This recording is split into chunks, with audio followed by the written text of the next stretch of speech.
Yeah, it's time.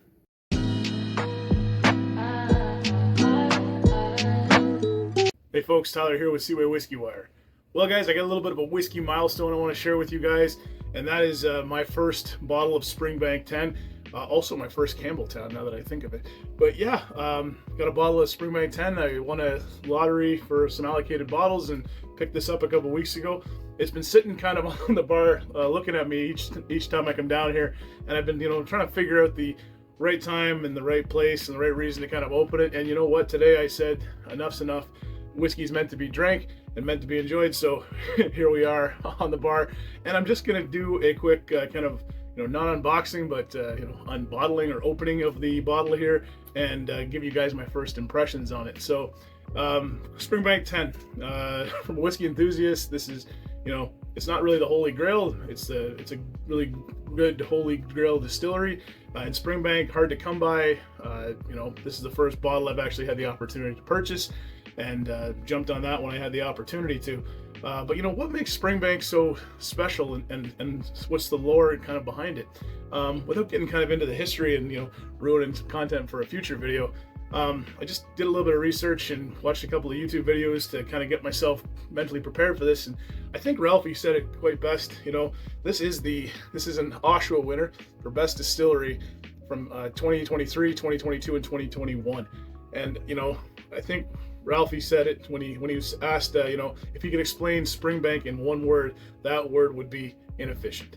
The processes that they use, the methods that they're using are ancient. The way they're making whiskey in 2024 is the same way they were making whiskey back in 1924.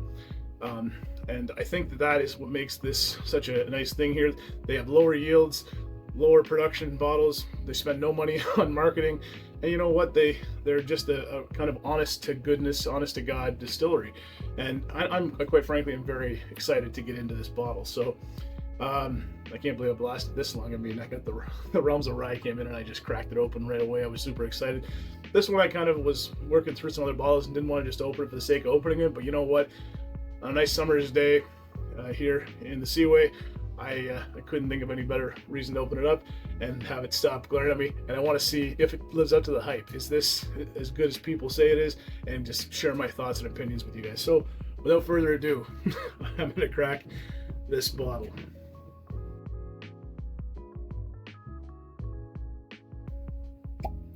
Nice little cork pop. And my inaugural pour, Springbank 10. I guess I probably should tell you guys a little bit about the bottle too. I mean, it's a Springbank 10, so 10 years of age from Springbank Distillery in Campbeltown. Also produced some other whiskeys in the same place. This one here is distilled at 2.5 times. It's slightly peated, so I should get around 10 to 12 ppm out of it. Comes in with 46% ABV, non-chip filtered, no color added. Nice little blurb on the back here about how they present it that way. And the room is full of these lovely Springbank scents here. Comes in from maturation process, 60% ex-bourbon, 40% ex-sherry. It varies here and there depending on year. This is kind of the more common thing that I found. Sometimes it can be 70% ex-bourbon, 30% sherry, but it does vary. And generally they're ex-first fill. And good quality cask, which makes this a wonderful product. So yeah, get into the color quick on here. I'm just gonna go fast for it here. Beautiful golden color there, naturally presented, which I can appreciate. A little bit of a straw, deep straw hue to it, but yeah, wonderful characteristic. Just because I want to do this particular dram the justice here, and guys all know what Ralphie says, a minute in the dram for every year in the barrel. So we're gonna hold off here, and I'm gonna wait 10 minutes before I dive into this lovely dram of Springbank 10. So I'm gonna take off for 10, come back, and we're gonna dive into this, and I'll remove my lovely Southern Ontario Sippers topper, and we'll delve into this. Okay guys, I'm back. About 10 minutes here past, maybe a little bit longer. Kind of left feeling a little bit ashamed. I butchered that saying for Alfie's there before I got it. So it's a minute in the glass a minute in the glass for every year in the cask. That's what I meant to say. I don't know, I got kind of hung up on my words there, but that's what I meant to say. Anyways, you know, been probably 10, 12, 13 minutes or so since I poured this lovely dram of Springbank 10, so we're going to remove the cap, and now I can get into it here and give you guys my thoughts on my first dive into Springbank 10 and my first dive into Campbeltown. So, on the nose.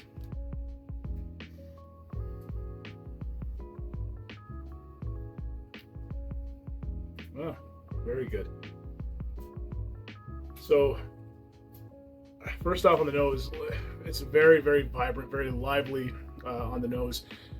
Fresh fruits. I'm getting apples, I'm getting pears, I'm getting some pineapple on there, some melon, maybe some grapefruit, a little bit of apricot. Then there's those nice red berries, and the sherry notes kind of kick in after that. Wow. Dark cherries, some bittersweet chocolate on there as well, and then this little bit of peat on the end. The peat is very unique. It is peat, but it's like it's an earthier peat, a little bit dirty, a little bit abrasive, a little bit of industrial kind of characteristic, some rubber maybe. Yeah, very complex on the nose. And just very concentrated in this Glencairn, not offensive in any way, and no rough edges. Definitely doesn't have the nose of something that's only 10 years old.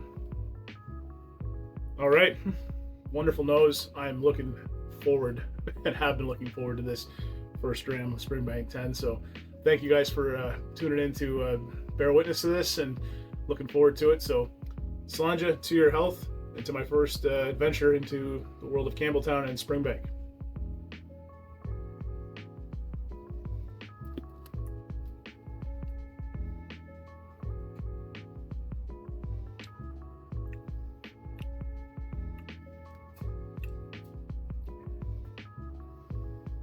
Wow. Very long, very complex. Oily, mouth coating, layers that develop. Yeah, very, very nice. You get those fresh fruits, those sliced apples, green apples. You get those like almost like a peach kind of almost to it there. I'm getting my apricots. I'm getting pineapple. I'm getting those stone fruits and red berries, raspberries, cherries.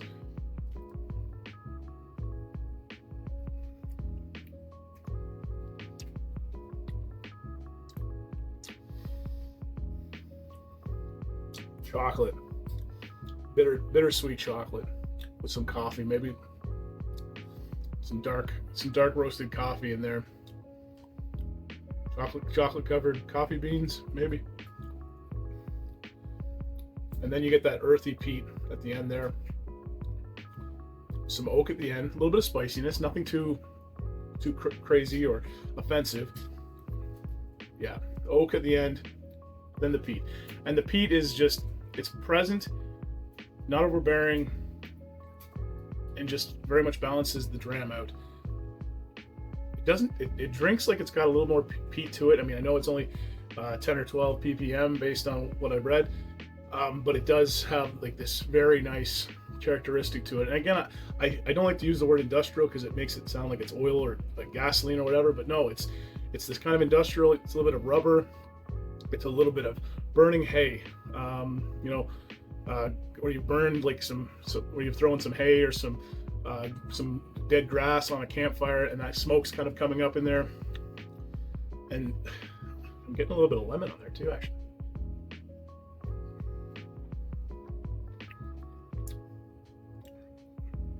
Like I just feel like it's still developing. I like the hype is the hype and all that kind of stuff. And maybe I'm overthinking a little bit, but I do feel like I'm getting all of this coming kind of at me now.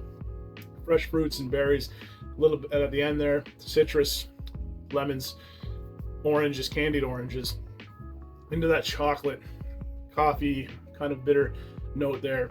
into the oak tannins and that kind of nice cinnamon and nutmeg character to it, and then the peat, and the peat is just like, and it goes on. It just travels, warming,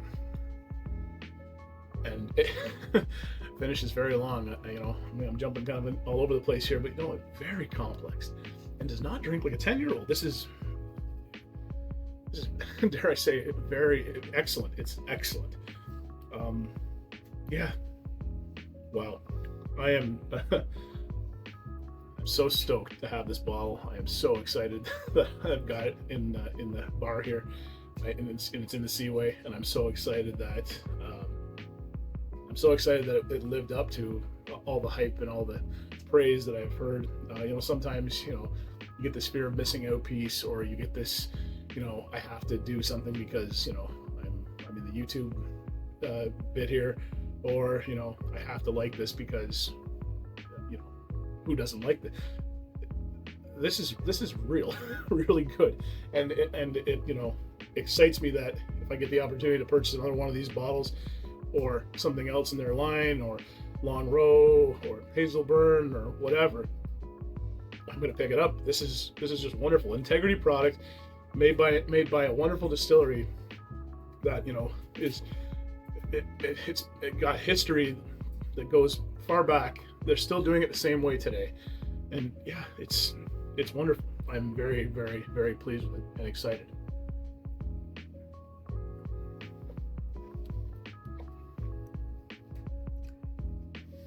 Like, sorry to those people who don't have a bottle of this. Sorry to those people who are unable to get a bottle of this. I'm not going to get into what I paid for it. I'm not going to get into any of that, but I will tell you this: every day of the week, if it came up, I would buy it. It's wonderful. What would I compare this to for an alternative? Yeah, I could maybe go with a Ben Romick 15. Again, it would be something that you would want to. It's not the same as a Ben Romick 15. I can tell you that. It's like the Ben Romick has some characters too close to this Springbank, but still nowhere near it. It's so specific and so Springbank. Maybe that'd be a good video to do someday. Springbank 10 alternatives. Now that I've tried it. Yeah. I'm going to finish my dram and enjoy this bottle. I'm going to very much, maybe what I'll try and do is check in periodically, maybe not full videos, but just something like on either Instagram or a short, just to check in and see how, I've heard that bottles are very transformational, so maybe we'll mark out some space on the bottles here and try it.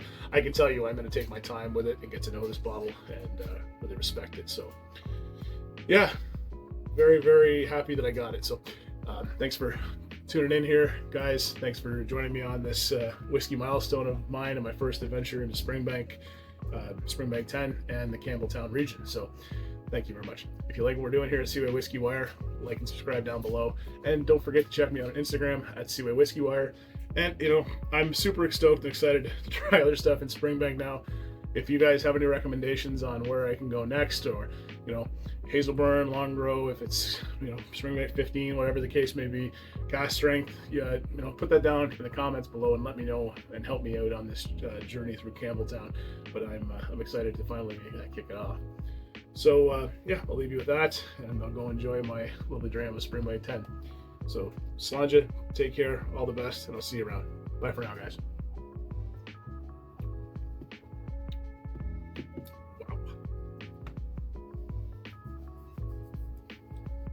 Wow.